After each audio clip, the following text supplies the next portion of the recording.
Good morning, everyone. Welcome to the October Paducah Chamber Power and Partnership Breakfast sponsored by Paducah Bank. We're broadcasting live from the Commerce Center in the Paducah Bank Community Room. We also want to thank WPSD for being our partner in broadcasting this out throughout the region. Today's program is our political forum featuring the candidates for State House District 3 and the Paducah Mayor race. Our announcements are only going to feature just a few highlights of Chamber activities. On October 15th, we will have a mid-month Power and Partnership Breakfast sponsored by WKCTC and Murray State. We're going to honor the 2019-2020 Youth Lead graduates and hear from President Bob Jackson of Murray State and Anton Reese of West Kentucky Community and Technical College. On October 19th, we have our golf scramble sponsored by Holland Stivers, and we only have a few spots for teams left. And on October 21st and 22nd, it's a brand new DC flyback. We're having it here, hosted in Paducah. Congressman Comer will be with us for most of this event, and we'll have other people joining us from DC and throughout the country to participate in it. Swift and Staley is our presenting sponsor, and our cabinet level sponsors are Geo Consultants, Beltline, and Four Rivers Nuclear Partnership. We hope you will join us for some of our events. Always check us out at paducahchamber.org. So now it's my honor to introduce the 2020 chairman of the board for the Paducah Chamber and owner of I-5 Design, Chad Byer. Chad? Thank you, Sandra. The Paducah Chamber has a lot going on this month. As you heard Sandra hit the highlights, we're here to serve our members and the community. We couldn't do what we do without our members and our sponsors. We're very appreciative of the continued support that we have received. Today's sponsor is one we're very appreciative to have as a member and a sponsor, Paducah Bank. When you hear the word wow, you think of Paducah Bank because they put the wow in everything they do. Today, speaking on behalf of Paducah Bank is my friend Marty Herndon, President and COO. Marty? Thank you, Chad. First, I would like to compliment the Chamber and certainly the Chamber Board of Directors for continuing the Power and Partnership Breakfast during this season of change. Today's event celebrates our right to vote and freedom of such individual decisions. This should never be taken for granted. I know we have several guests with us today and many others viewing online who have served in the military or have military family members. We certainly say thank you for your dedication and for your great sacrifice.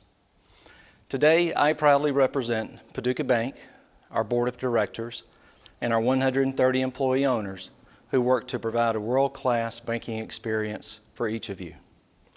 During a year in which lockdowns, delays, and social distancing have changed the way we work, learn, and communicate, your bank, Paducah Bank, has responded to this challenge and embraced this moment as a moment of opportunity for our clients and for our community.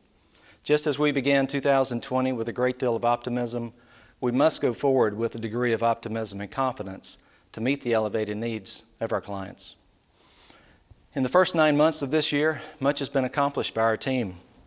As the economy changed, our team of owners responded by successfully processing and fostering approval for more than 620 Payroll Protection Program loans.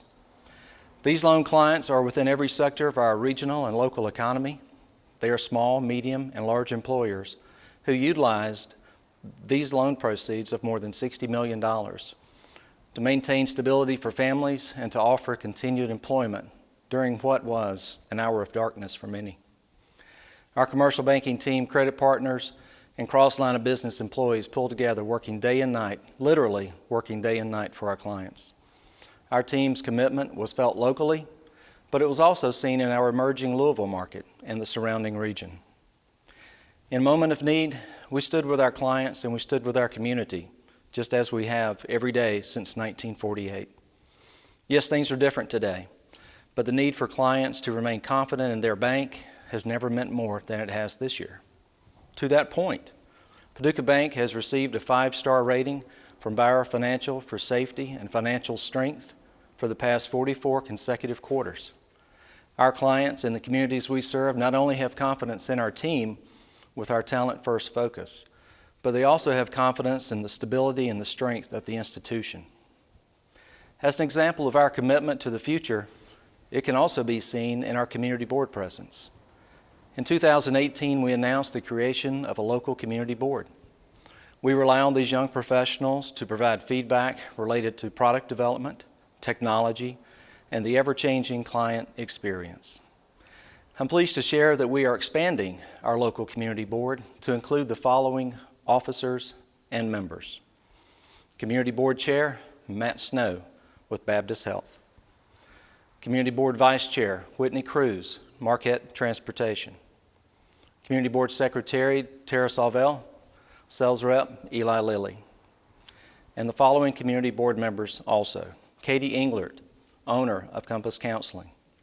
George Wilson, athlete, founder of the George Wilson Safety Foundation. Corey Hicks, director of Four Rivers Nuclear Partnership. Eric Straub with Whitlow Roberts, Houston and Straub. Jay Height, partner with Claytonburg Meeks. Our very own Nick Morris, Director of Client Experience Retail for Paducah Bank. Terrence Adams, Director of Orthopedic Rehabilitation Services, Mercy Health, Lourdes Hospital. Jennifer Frazier, Director, Murray State Paducah Campus. And Ben Stewart, Partner, Bradley, Freed, and Grumley. I'm sure you will agree these are outstanding leaders with the brightest of futures, and we are very pleased to partner with this group. Thank you for attending today's breakfast. Now on with business of politics. Serving as moderator for our candidate forum this morning is Emmy-nominated and award-winning journalist Todd Faulkner, evening news anchor for WPSD Local 6. Todd, welcome. And good morning. Today, the Paducah Chamber brings to you the opportunity to hear the views of the candidates for Paducah Mayor and District 3 Kentucky State Representative on issues of importance to the business community. And we will begin with the mayoral forum. Richard Abraham is a multi-term Paducah City Commissioner, currently serving as Mayor Pro Tem. George Bray is a local businessman and serves as board chairman of the Barkley Regional Airport Authority. And DeJuan Thomas is an entrepreneur and business owner who has served in the Army National Guard for 5+ years. Gentlemen, welcome. This is a nonpartisan race. Now, before we begin, we're going to do some format and housekeeping items. Our timekeepers today are Sarah Suter and Ralph Young, members of the Chamber's Business Advocacy Committee. Thank you for both being here. We'll start with opening statements by the candidates, followed by questions that were submitted in advance by Chamber members and media, and we'll conclude with closing statements. Candidates were given the questions ahead of time and pre-written notes are allowed. Each candidate will have 1 minute to respond to questions. Candidates will be given a 10-second warning indicated by the amber lights to conclude their responses, and a red light will indicate you must stop. If you go beyond your allotted time, I will politely interrupt you. We do have a small in-person audience today. They represent members of the Leadership Paducah Class number 34. Thank you all for being here.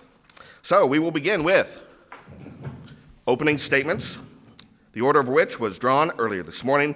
And remember, you have 1 minute for your remarks, and we begin with Mr. Abraham. Thank you, Todd. During my time on the City Commission, I've observed that the mayor really sets the tone for the Board of Commissioners. It really sets the tone for inside City Hall and outside City Hall. I would even venture to say that it sets the tone for our city on a more holistic view from the region. It never ceases to amaze me how our citizens will take on the personality of whoever is sitting in that seat. I'm excited about being here this morning. I'm extremely excited about running for mayor here in Paducah. I bring to the table a set of skills that are personable, that are encouraging, and I think that's exactly what we need downtown and throughout our city. All right, Mr. Abraham, thank you. And 1 minute for opening statements, Mr. Bray. Thank you, Todd. I am truly excited to have the opportunity to serve my community as your mayor, and I am running as the business candidate. Business is all about me. This is what I do. This is what I've done all my career. I actually earned my master's in business late in my career. I know how to talk business. I know how to sell business. I know how to sell Paducah. I have bought, sold, and operated businesses throughout my career. The city will be business friendly under my leadership. That is my commitment. Thank you. All right, Mr. Bray, thank you. Opening statement, 1 minute, Mr. Thomas. Thank you. I'm grateful for the opportunity to be here today. My name is DeJuan Thomas, and I'm the common sense candidate. I want to focus on the priorities, which is fixing our roads, fixing our sewers, and fixing our South Side, some of the things that have been ignored for far too long. And also, I want to give the people their voice back, which means I want you to be involved in the decisions that will be made in our city. So if you want to see those changes made in Paducah, make sure to write in my name starting October the 13th through November the 3rd at the McCracken County Courthouse. Thank you. All right, Mr. Thomas, thank you.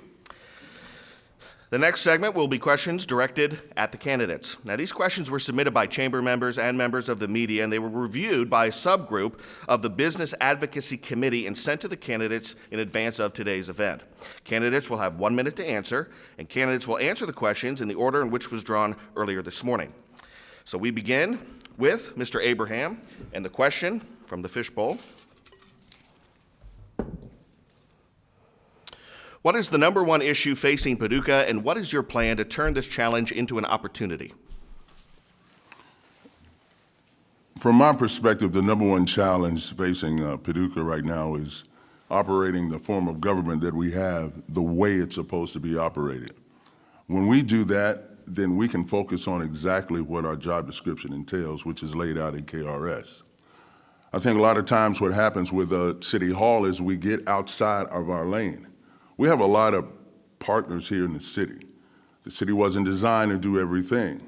But until we can get the fundamentals in City Hall operating the way they should in a city manager form of government, we will continue to have these trip stones, being off-center just a little bit. And when in a very competitive environment like we are, and the challenges that we face, we need to be operating as smooth as possible. And I think once we put that together and we are moving in that direction, the ripple effect will be obvious, I believe. All right, thank you, sir. Mr. Bray, 1 minute.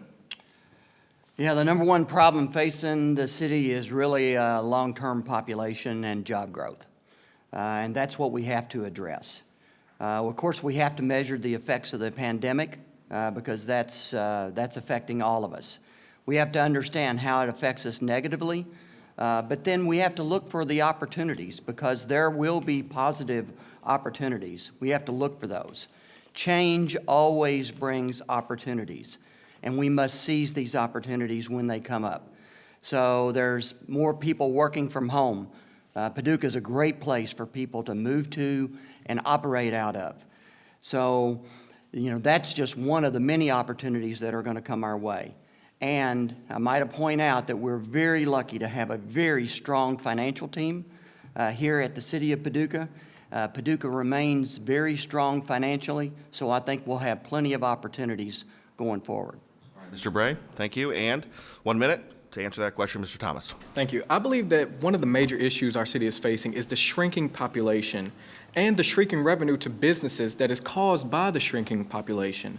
And I believe that, what I want to do once I'm in office is fix that issue by retaining the citizens, retaining our heritage, and retaining our traditions here in Paducah because we have a deep sense of community here in our home. But I think the priorities not being met is a leading cause to the dwindling population. If the people of this community see we're not taking care of these priorities, which is our roads, our sewers, and our South Side, why would they want to stay here? So I believe that fixing our stormwater problem because it's in desperate need of repair or replacement. And I believe that once we focus on these issues, we'll be able to attract potential residents to our community, which will, by fixing our infrastructure here in Paducah. All right, Mr. Thomas, thank you. We'll go to the next question. Some are predicting slow economic growth following this pandemic. What can the city do to help local economic recovery? And we begin with Mr. Bray.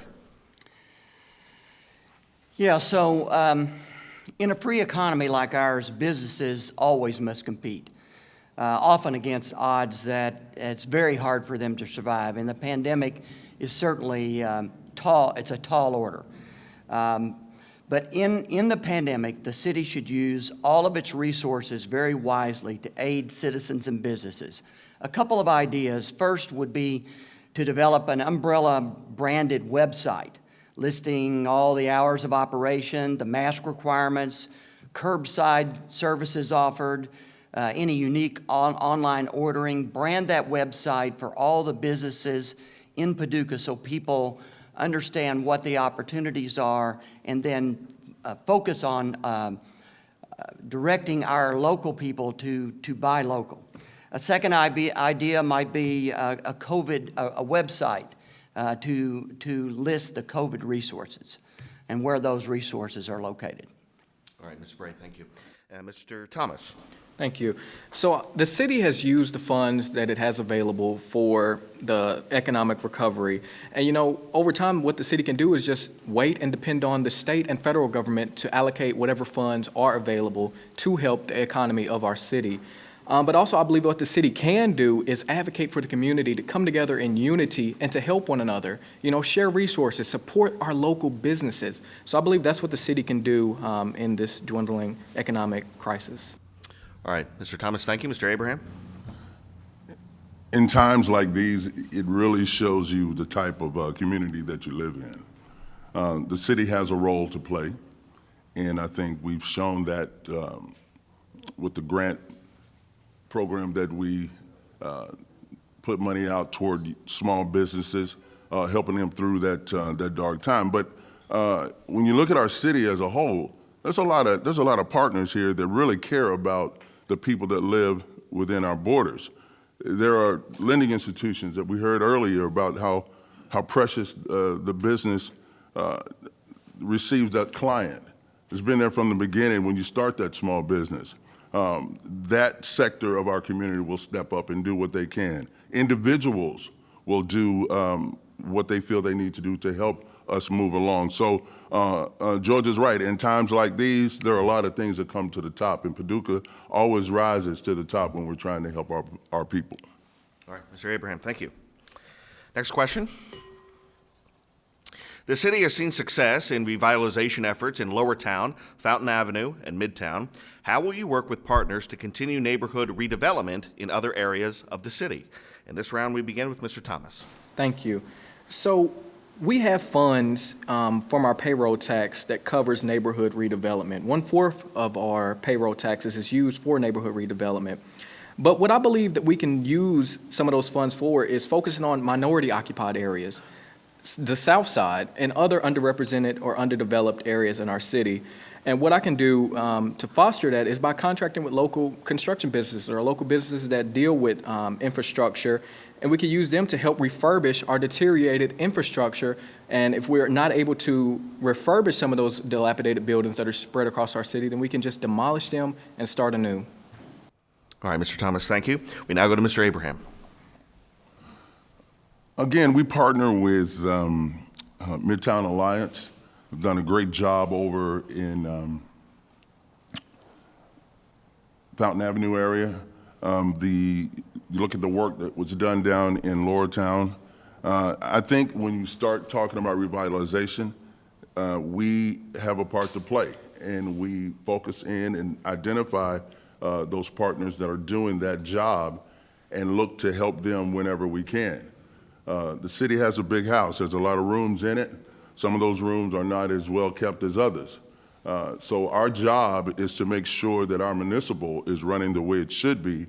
And then obviously you're going to have those neighborhood issues, infrastructure, making sure the sidewalks and gutters are where they need to be. Tax dollars goes for those type things. And then we come along beside our partners and they have a specific skill set.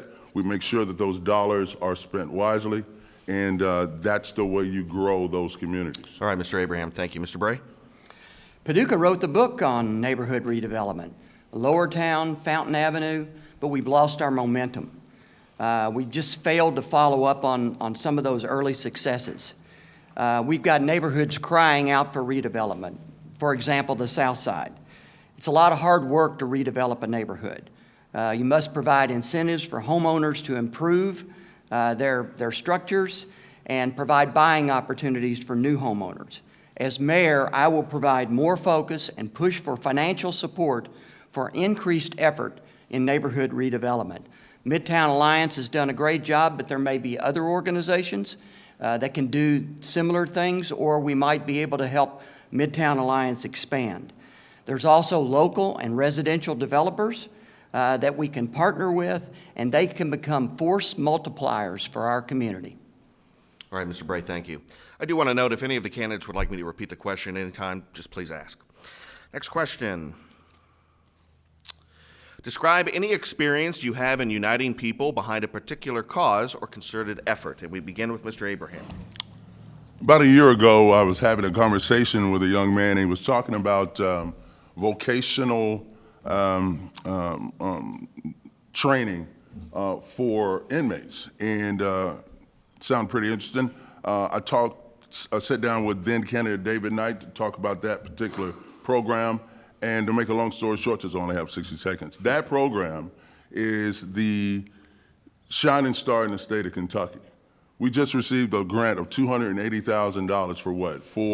We had 14 guys graduate that welding program. Out of the 14, 1 returned to jail. 12 are working.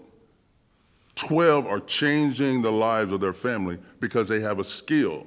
And that whole project started with a conversation. So we talk about changing lives, that's a life changer. All right, Mr. Abraham, thank you. Mr. Bray? My entire career, I have worked to achieve common goals through and with other people, both in civically, in business, and philanthropically. The most visible project currently right now is I'm chairman of Barkley Regional Airport Authority, and we are in the process of building the first new terminal here in Paducah in over 65 years. It's an example of persistence and collaboration with many, many other people. The chamber, the judge, the mayor, the respective boards, our local legislators, and of course, many former board members who helped.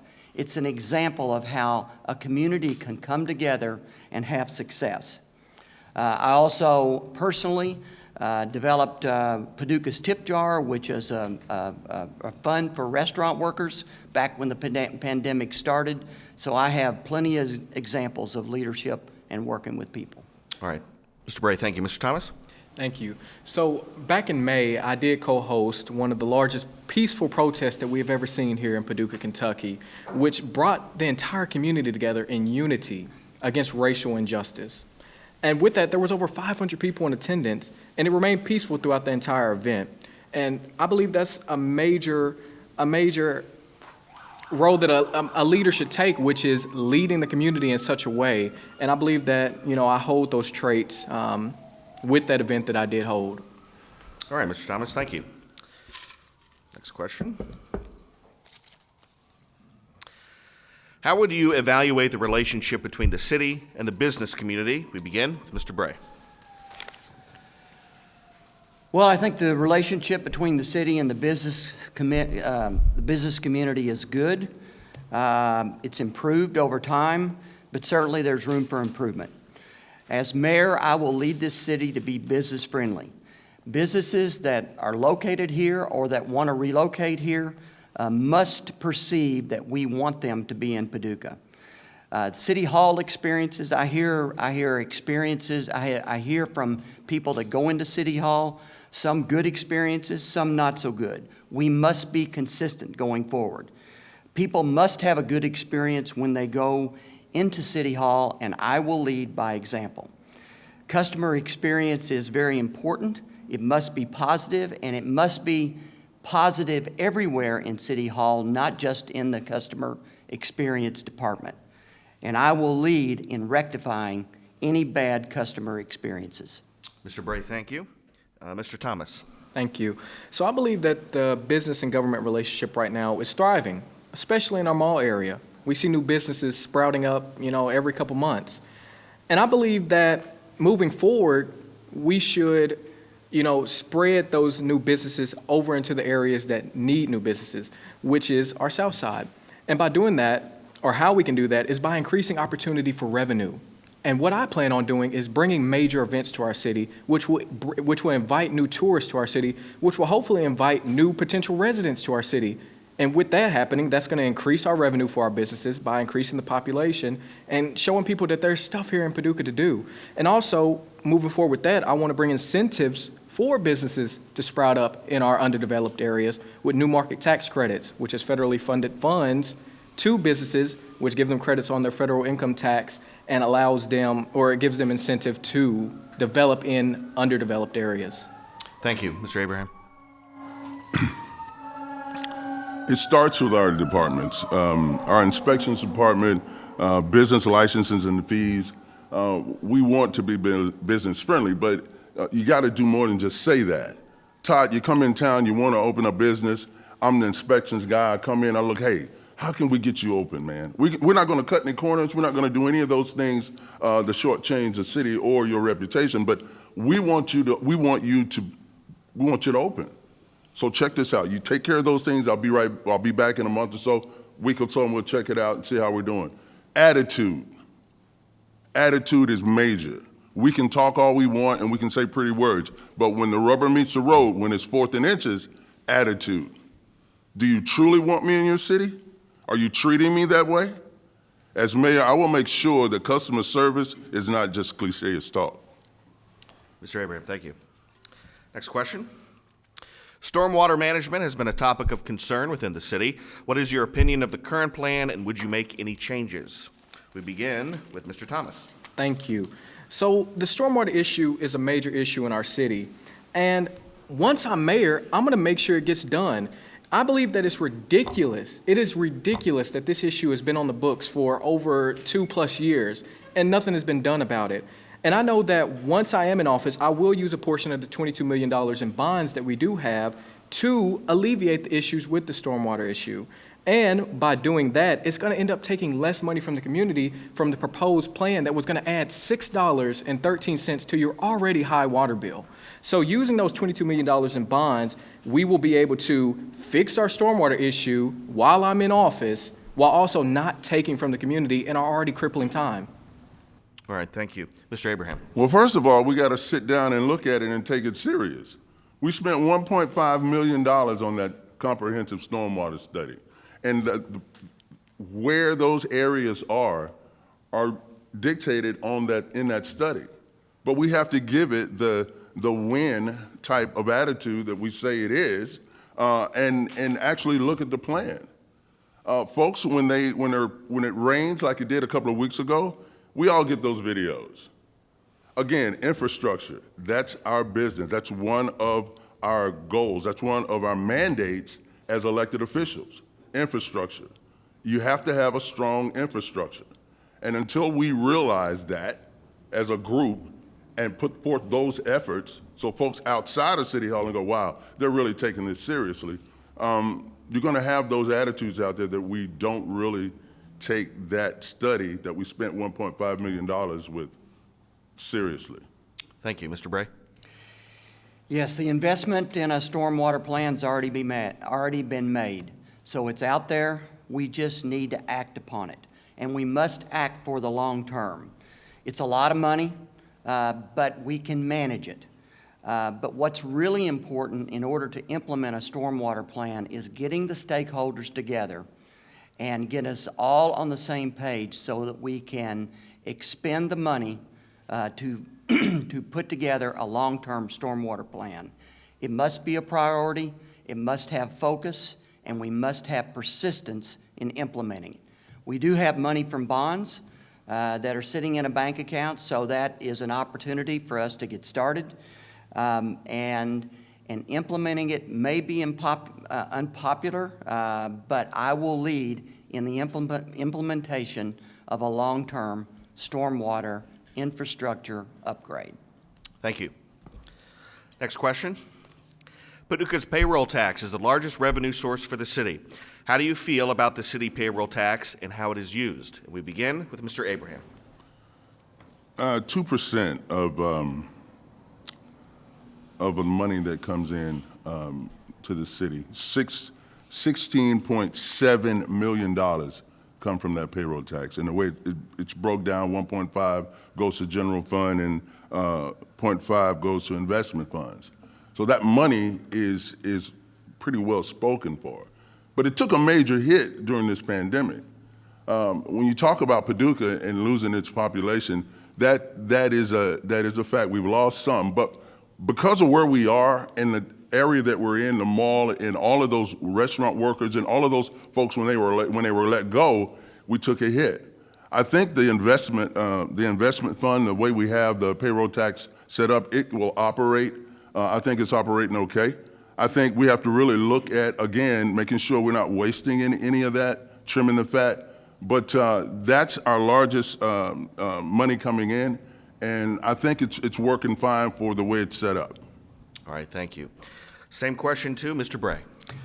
So payroll tax is critical to the success of the city. It represents almost 50% of our tax revenues, and it comes from the businesses that are located here, which points to the fact that we must attract new businesses and we must embrace the businesses that are here. In the early 2000s, we increased the payroll tax from 1.5 to 2%. And the additional was to be used for economic development. But we lost our focus along the way, and it's began to be used for other things. As mayor, I will refocus the use of the payroll tax and that portion of the payroll tax more on economic development and business growth going forward.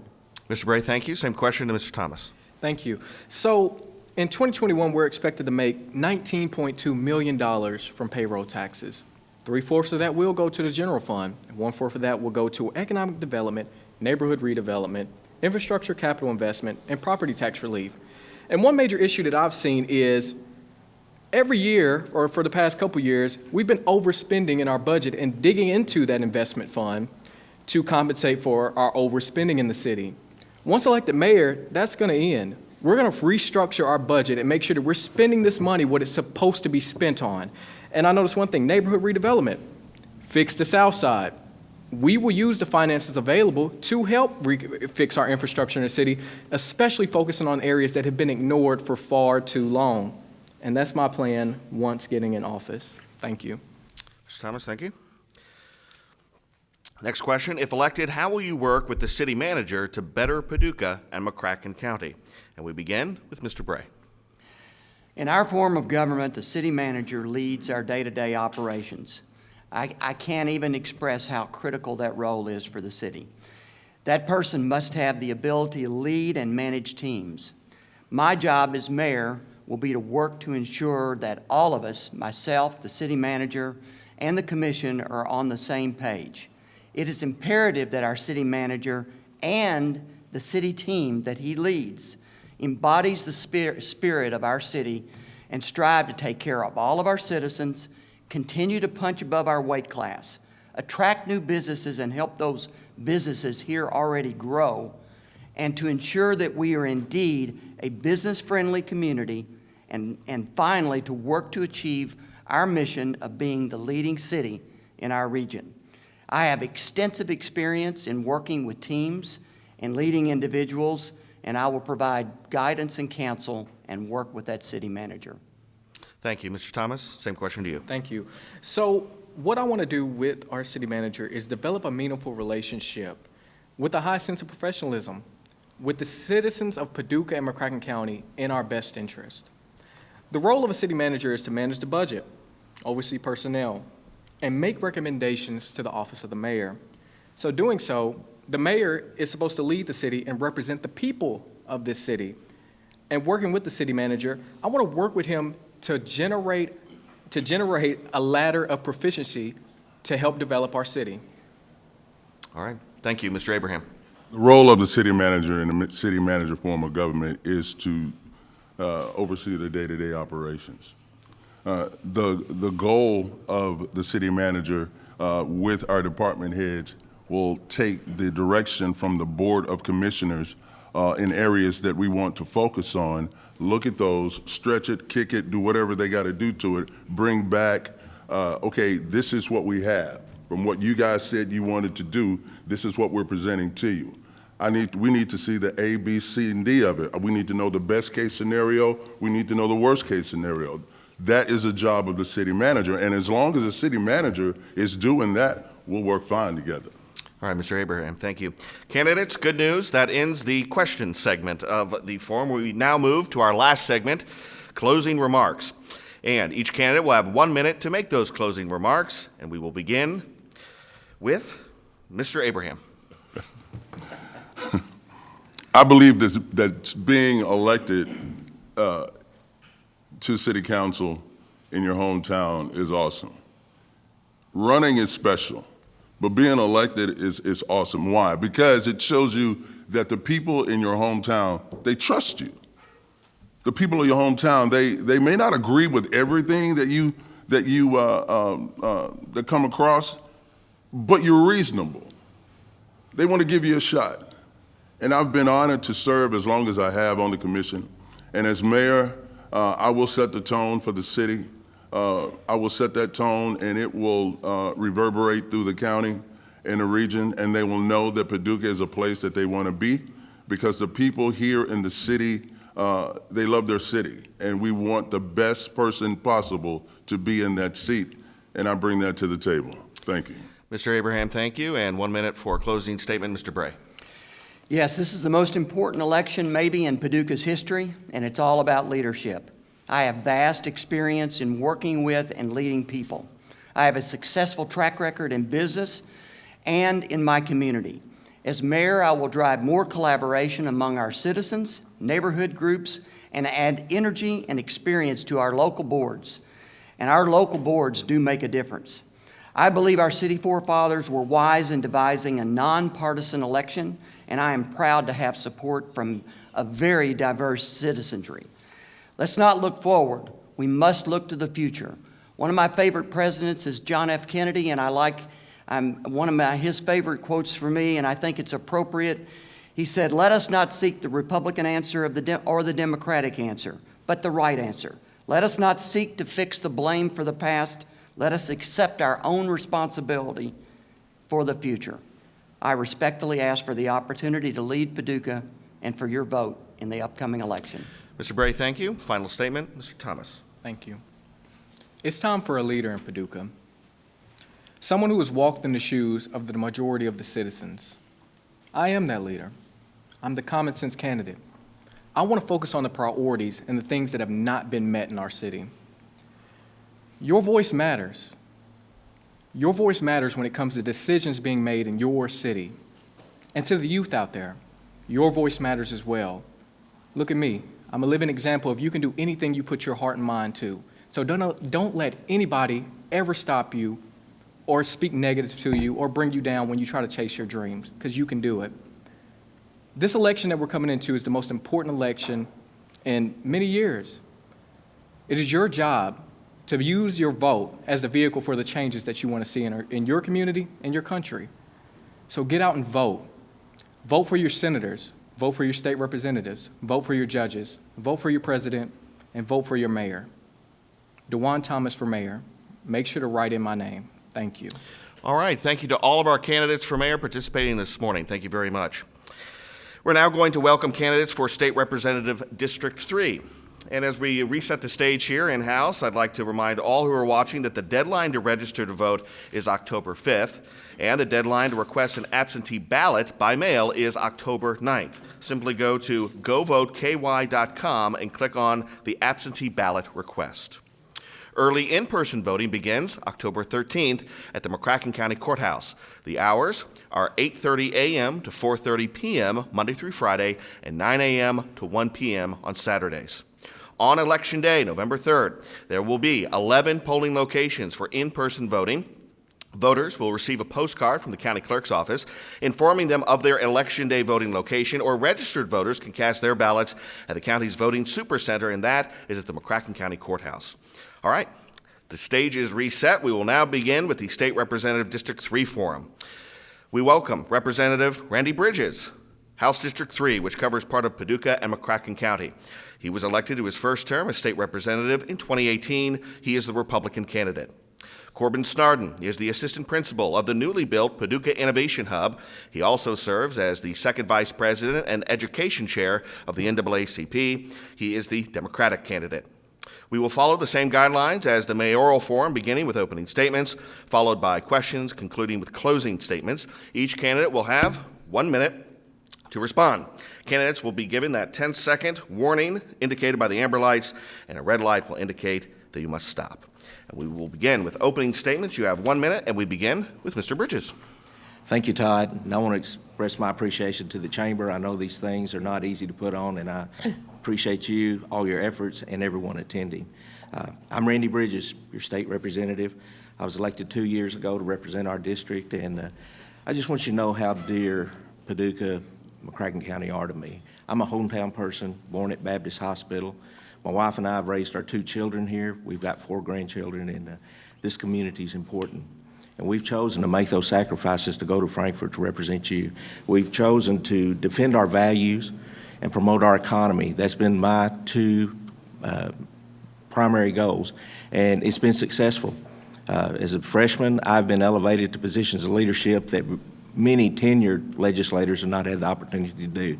And I want to continue to use that influence in Frankfort to promote our economy, to promote our families, and to promote our attention to get us here to Kentucky. Thank you. Thank you, Mr. Bridges. And 1 minute for opening statement, Mr. Snarden.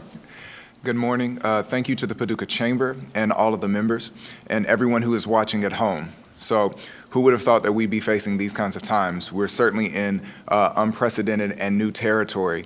And so with the longstanding repercussions that we have in COVID and all the different things that are going on, many people across the Commonwealth are suffering, and I've seen those effects firsthand.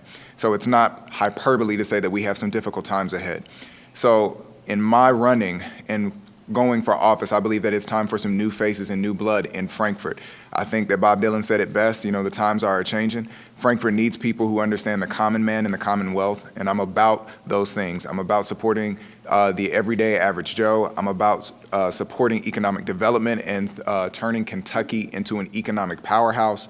I'm about putting Paducah first. And so I've watched, even as this very chamber has received its very well-deserved accolades, and I want the entire city of Paducah to do that. All right, Mr. Snarden, thank you. The next segment will be questions directed at the candidates, and these questions were submitted by chamber members and local media. They were reviewed by the subgroup of the Business Advocacy Committee and sent to the candidates in advance of today. Candidates will have 1 minute to answer. Candidates will answer the questions in the order which was drawn earlier this morning. First question will go to Mr. Bridges, and that is, what do you see as a solution for the state pension crisis? I'm going to tell you that's a tough one. It's a battle that's been going on for several years. It was started with mismanagement and an unsustainable thing. I think first and foremost, which we've done since the first day I stepped into office, was to fund the pension. Make the required contributions and focus every extra dollar we can toward that. And we've done that. But even with that, the required funding, it's not significantly reducing the debt. I mean, we're still looking at a 30, 40-year payout. That's not acceptable. The other thing is we're going to have to find a more balanced retirement plan for new hires. That's absolutely necessary. We're going to have to plug that bucket, because if we have an unsustainable system, as we add more people to it, we just make it worse. We can't be digging a deeper hole. What we've got to do, and I want to tell you, we need an equitable retirement system that is equal and comparable to other state employees in the same manner. Mr. Bridges, thank you. Yeah, same question posed to Mr. Snarden. So I definitely agree that we have some underfunded liabilities and that we do need equitable pension plans. I do believe that the state should honor the agreement of an inviolable contract and make sure that pensions are fully funded. However, we do need to look at every option on the table, and I would look forward to, in the legislature, making and restructuring different investitures and trying to see how we can get the best bang for our buck, reshifting our focus in the pension plan and seeing how those investments can get a higher yield. I would also want to look for, different retirement options and offering organizations that would choose to opt out and see something else for an opportunity. I would like to give them and extend them that chance. All right, Mr. Snarden, thank you. And to both candidates, if at any time you want me to repeat the question, just ask, okay? Next question. What do you believe should be the top priority in the upcoming legislative session? And we begin with Mr. Snarden. So we're in a pandemic. COVID-19 is obviously at the top of everybody's list for things to do. So I think that from a legislative standpoint, we have got to address COVID-19. We have got to address COVID-19 relief. We are seeing a lot of our businesses suffer. We are seeing a lot of even our schools suffering. I'm an educator. I can tell you right now it's extremely difficult having to adjust to the needs of what this pandemic has done to us. We're all adjusting to a new normal. So I think the very first top priority that anything in the state legislature needs to look at is definitely how do we recover from COVID-19, whether that be in relief in the business sector, the education sector, and as well as within the public sector too. All right, Mr. Snarden. Mr. Bridges. Well, to be honest with you, we don't have a choice. Our number one priority has to be and will be, because it's mandated, is to complete a budget.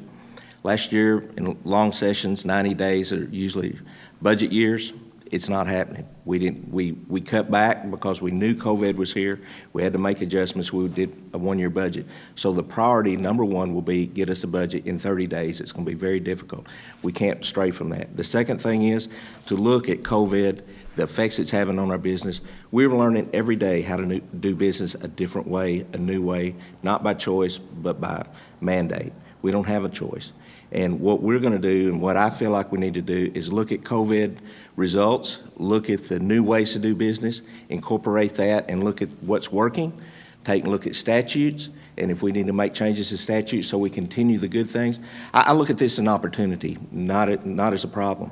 And those mandates that have been stumbling blocks, prevent them from being able to happen again. I think that'll be the two priorities, but number one is budget. Mr. Bridges, thank you. Next question. Everyone talks about the need for bipartisanship. How would you reach across the aisle to improve the Commonwealth? And we begin with Mr. Bridges. Would you repeat that question? Yes. Everyone talks about the need for bipartisanship. What would you do to reach across the aisle to improve the Commonwealth? Well, to be honest with you, we've already been doing that. There's several bills. We started out in 2019 with the Senate Bill 1. It was actually a Senate and House bill put together, and it was school safety. That was a very bipartisan bill. We followed up with that with school resource officers. We've implemented that. There's also a number of bills we've worked with that have been very bipartisan. Expungement bills for felons. Expungement bills for those that's been charged with a crime that was not a crime. And we've expunged those where it does not hang on to their employment records. We've passed bills that give time credit to inmates. If they are working hard, they're working on their GED, they're working on ways to prepare themselves for workforce development afterwards. You know, the harder they work, the less time they have to serve. So we're already doing that, and I continue that. All right, Mr. Bridges, thank you. Mr. Snarden? So I'm not one for partisanship. I think that it gets in the way of the actual work that needs to be done at the legislature. I think what needs to happen is, yes, we have seen some bipartisanship, especially with the election season coming up and the different things that the governor and the Secretary of State have worked together to expand voting options. I think that's a great example of bipartisanship. But I also think that we need to make sure that we are seeing our legislators and seeing our candidates, Democrat and Republican, coming together, actually listening to their constituents, but sitting down at the table together, listening to constituents speak their issues and not making everything a red issue or a blue issue. We are a part of the Commonwealth. It is not about whether we are Republicans or Democrats, because at the end of the day, we're all Kentuckians. And so I think that more expanded efforts need to happen for bipartisanship. I would certainly be willing once in Frankfurt to hold forums and town halls across the state that would include members of both parties so that they could listen to the constituents and not just party politics.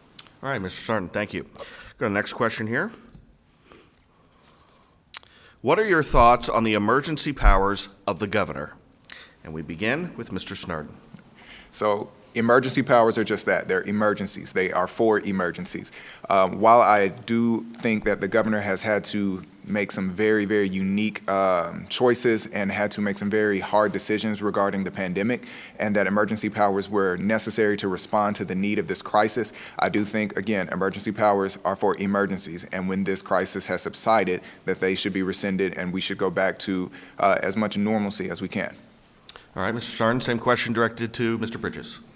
Well, first, in defense of our governor, you know, we've had to face a crisis we've never anticipated, we've never prepared for, and we've never faced. So I will give him credit for that. He took charge decisively at first, and but what we got to realize is the emergency executive powers were granted to to the executive branch by the legislators years ago for exactly short-term emergencies.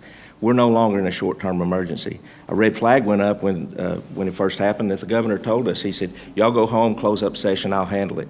Now, I'm gonna give him credit. If it is, if it was a safety issue, a health concern, I'll do that. I understand that. But it could also, for a lot of people's standpoint, it was a grasp for power. I don't know. I'm not going to judge the man. But I do know it's been several months. We got 138 very diverse legislators.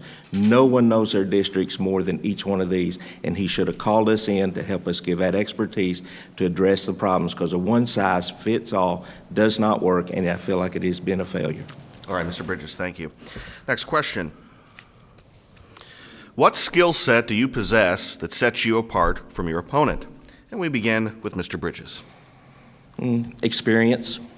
As a business person my entire life, owning and operating several successful businesses, being involved with several local organizations, serving as their leader. I've served 2 terms as the president of the Paducah Board of Realtors, voted in by my colleagues with their support. I just finished up a term as president of our Paducah Rotary Club, the second largest club in the state, and that experience goes a long way.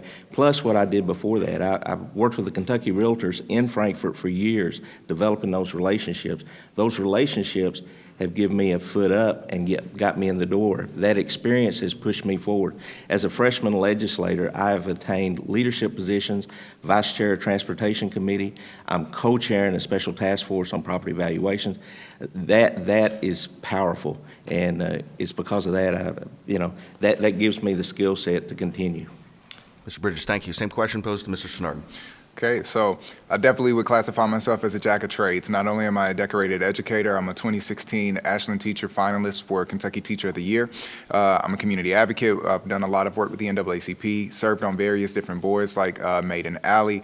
I am starkly different from my opponent in temperament. I'm in touch with the local community. I'm not just within my inner circle. I'm comfortable being uncomfortable. I know how to operate in different areas and different avenues. You want to talk business? Let's talk business. You want to talk education? Let's talk education. You want to talk legislation? Let's talk legislation. I know how to pull people together and not tear apart and tear them down. I know how to work towards a common goal in spite of frustrations. And while I do respect my opponent, and all of our conversations have been very cordial today, so I mean no disrespect in this next statement, but I think it's safe to say I have youth on my side as well. Mr. Snarden, thank you. Next question. Do you support the state allowing a vote on a referendum on a local option sales tax? We begin with Mr. Snarden. So yes, I believe that cities need the ability to adjust to the various needs in their community.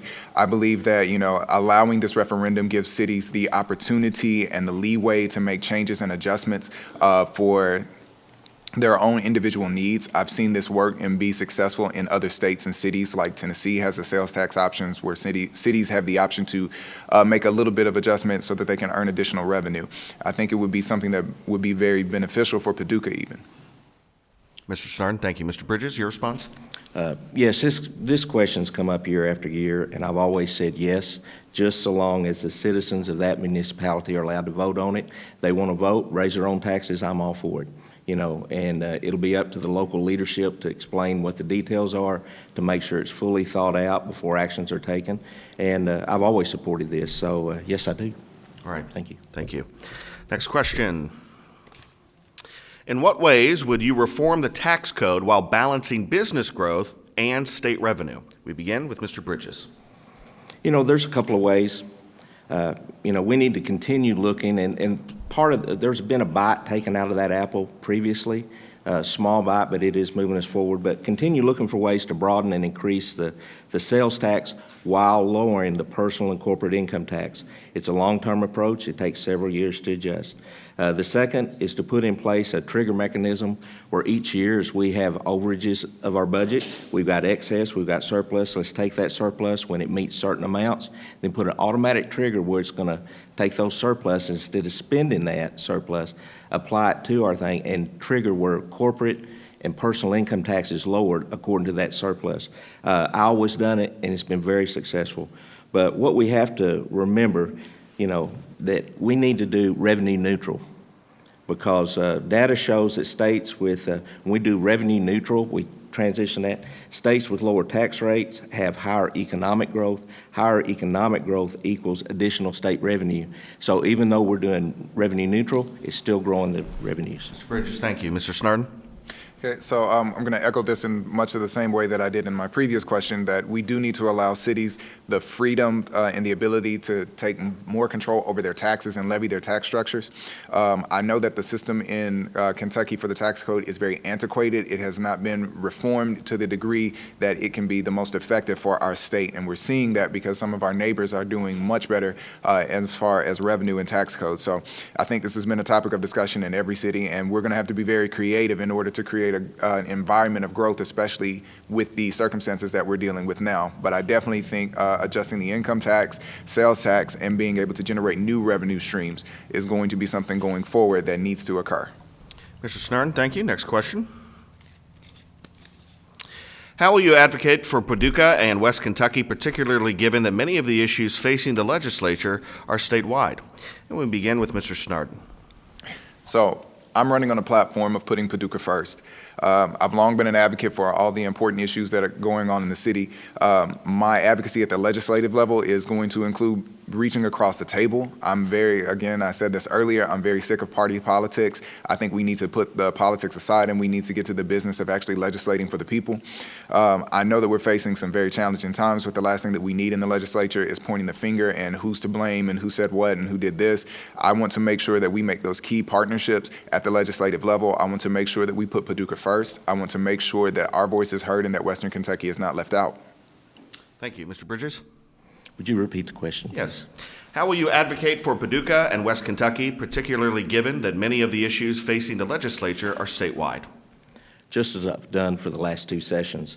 You know, I've worked strategically to be on House standing committees that not only affect our state, but affect Paducah and its qualities directly. You know, I sat on the House standing committee's education. I sat on the House Standing Committee, the Budget Review Committee of Post-Secondary Education and Workforce Development, worked closely with our WKCTC systems, Murray State University's workforce developments in those, you know, and they not only affect our state, but they directly affect Paducah on that.